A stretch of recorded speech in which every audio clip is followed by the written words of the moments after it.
நமக்கு பிரகாசிப்பது சிரசில் இருந்து என்பதற்கு மற்றொரு உதாரணம் இதோ. ஒரு மாடி வீடு.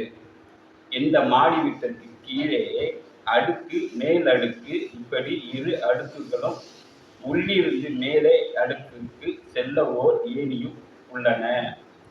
இந்த அடுக்கிலிருந்து கீழ் அடுக்கில் உள்ள அறையில் உள்ள இரவில் மிக பிரகாசமான ஒரு விளக்கை ஏற்றி வைத்து அந்த அறையில் கதவுகளை மூடிவிட்டு ஜன்னல்களையும் மூடிவிட்டு ஏணி வழியே மேலே அடுக்குக்கு செல்கின்றோம்.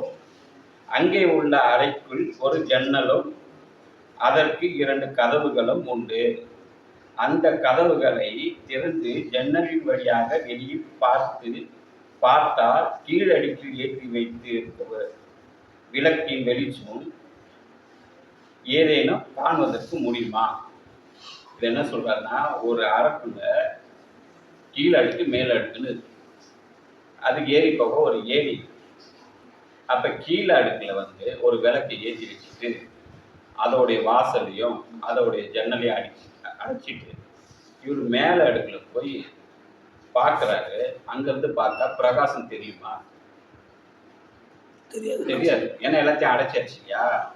அப்ப 2 அடுக்குல மேல அடுக்குல கீழ அடுக்குல தான் பிரகாசம் இருக்கு, ஆனா அடைப்பட்டு மேல அடுக்குல போய் பார்த்தா தெரியறது இல்லை. அது என்ன காரணம்? அந்த வீட்டில் கீழடுக்கில் தான் பிரகாசம் இருக்கிறது. அந்த அறையில் கதவுகளும் ஜன்னல்களும் மூடப்பட்டதனால் தான் வெளியில் இருக்கும் பொருளை காண முடிவது இல்லை.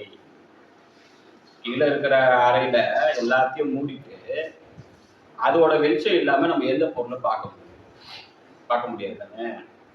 இப்படியே நமது இந்த சடத்தை அந்த அறை மாதிரியே நம்ம உடலை நம்ம எடுத்துக்கலாம். இப்படியே நம்ம சடத்தை ஓர் மாடி வீட்டுக்கு ஒப்பிடுவோம். அதாவது கழுத்திற்கு கீழ் பாகம் கீழடுக்காகவும் மேல் பாகம் மேலடுக்காகவும் ஒப்பிடலாம். இதில் கழுத்திற்கு கீழே உள்ள கீழடுக்கில் உள்ள பிரகாசம் வஸ்து இருக்கிறது என்றால் கழுத்திற்கு மேலே உள்ள மேலடுக்கு வழியே வெளியே பார்க்கும்போது பிரகாசத்தை காண முடியுமா? காண முடியாது.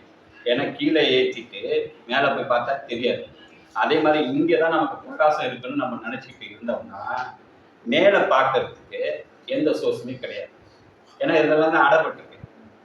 அப்போ பார்க்க முடியாது. அப்போது நமக்கு எங்கு பிரகாசிக்கிறது என்று வெளிப்படுகிறது.